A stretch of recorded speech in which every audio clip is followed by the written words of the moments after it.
Here are the top stories of the news. RAP's minority leader faults President Tinubu's failure to visit Oyo State, calls for his resignation. Security agencies step up preparations for Ekiti election as INEC moves sensitive materials today. On the foreign scene, US-Iran president signed peace agreement, released text of interim deal. Good afternoon and welcome to Spring News at 12 on Western Spring Television. And I am Timitope Ajijolaoluwaola. The minority leader of the House of Representatives, Honorable Frederick Agbedi, has faulted President Bola Tinubu's failure to visit Oyo State in the wake of the abduction of school children and teachers in the state. The Bayelsa lawmaker, speaking in a news chat on Wednesday evening, asks the president to resign if he is unable to secure the country. He stated that the president was in Lagos recently and did not deem it fit to go to Oyo State. Instead, he sent his delegation led by his chief of staff. Over 40 students and teachers were abducted in the southwestern state last month, sparking national outrage and protests.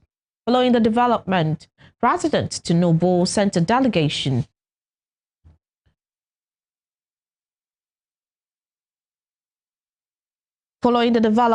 President sent a delegation, including the Chief of Staff, Femi Gbajabiamila, the National Security Advisor, NSA, Renuhu Rabado, the Inspector General of Police, IGP Tunji Diso, and others to the Southwest State. The President promised to ensure the release of the abductees, vowing that terrorism has no room in Nigeria more than 1 month after they were taken away. The abductees are still in captivity. Reacting to the abduction, the minority caucus of the House of Representatives gave the president 6 months to fix insecurity in the country or quit. Meanwhile, the indefinite strike embarked upon by the Nigeria Union of Teachers in Oyo State has continued to generate concern among parents and education stakeholders over its impact on students. Parents and teachers who spoke with the news agency of Nigeria and Ibadan on Wednesday said the prolonged closure of public schools had left many children idle, exposed to negative influences, and disrupted their academic activities. The union had directed all public primary and secondary school teachers in the state to embark on an indefinite strike beginning on June 1, following the abduction of teachers and pupils in Orire local government on May 15. A teacher, Mrs. Yamisialao, lamented what she described as the nonchalant attitude of some parents towards the future of their children. She noted that the strike came at a critical period when pupils and teachers were about to commence continuous assessment exercises. According to her, the eventual resumption of schools may lead to rushed academic activities in an attempt to cover the curriculum. The Commissioner of Police, Lagos State Command, CP Olorundare Jimoh, has allayed concerns of a terror threat on Pan-Atlantic University, Lekki. The threat was dismissed on Wednesday during an on-the-spot security assessment at the university, following the circulation of a viral video showing 2 masked individuals emerging from a forest area adjoining the institution. During the assessments, the state police boss met with the university's management and stressed the need to continually strengthen the institution's security architecture to forestall threats. CP Jimoh emphasized the importance of adopting proactive security measures, particularly in the areas of perimeter protection, access control, and collaboration with relevant security agencies. It further reaffirmed the command's commitment to protecting lives and property across the state, assuring the management, staff, students, and parents of the varsity of the police's readiness to respond swiftly to security concerns. In the meantime, state governors have restated their commitment to the establishment of state police and reforms in the electricity sector The agreement was reached in a communique issued at the end of the second meeting of the Nigerian State Governors Forum held on Wednesday. During the meeting, the governors deliberated on issues affecting the country, noting a dedicated consultation with the attorneys general to review the proposed constitutional amendments and frameworks for their decision. The governors emphasized the need for the state police to be constitutionally sound and aligned with federalism and citizens' rights, noting that collaborative effort and consultation outcomes will strengthen the state's collective position. The forum further reiterated its commitment to ongoing power sector reforms and to strengthening collaboration among stakeholders to expand access to reliable and affordable electricity for Nigerians. Now to politics. With just 2 days to the June 20 governorship election in Ekiti State, security operatives and agencies, electoral officials, and civil society groups have intensified preparations for the off-cycle elections. The Independent National Electoral Commission will today begin the movement of sensitive election materials to the state's 16 local government areas, while the Nigeria Security and Civil Defense Corps has deployed 10,000 personnel, and police have activated an election security framework to safeguard the poll. The developments underscore growing efforts by electoral authorities and security agencies to guarantee a peaceful, transparent, and credible election amid heightened political activities across the state. Voters are expected to elect a governor from among candidates fielded by 13 political parties contesting the poll across 16 local government areas, 177 wards, and over 2,000 polling units. Speaking with newsmen on Wednesday, the resident electoral commissioner in Ekiti State, Dr. Bumi Omoshaindemi, reiterated the commission's readiness for the exercise, insisting that all necessary arrangements had been concluded. He had earlier assured stakeholders that the commission was fully prepared to conduct a transparent, credible, and acceptable election, adding that voting would commence promptly at polling units across the state. And now to education. Nigeria's out-of-school children crisis remains one of the country's biggest development challenges. With millions of children excluded from education, the future of a large segment of the population hangs in the balance. However, digital learning platforms, artificial intelligence, and skills development initiatives offer new possibilities for reaching underserved learners and expanding access to quality education. Precious Amos has this report. Nigeria is Africa's most populous nation, with more than 200 million people and over 100 million children and adolescents. These young people represent the country's future workforce, innovators, and leaders. However, millions of them are being left behind by the education system. According to UNICEF, Nigeria currently has about 18.3 million out-of-school children, the highest number recorded by any country in the world. This means that nearly 1 in every 5 out-of-school children globally is Nigerian. These are children, real children in this country, in your country, who are growing up without the skills they need to get a job, to take care of their families, to take care of themselves, to be part of the economy that is forming around them right now. And that world is changing fast. You have heard about artificial intelligence already being everywhere and making sure that businesses are run without people anymore. The children who know how to use this will have a chance. The ones who don't will be left out. Right now, out-of-school children in Nigeria are the ones being left out. And amongst them, as usual, unfortunately, girls are the furthest behind.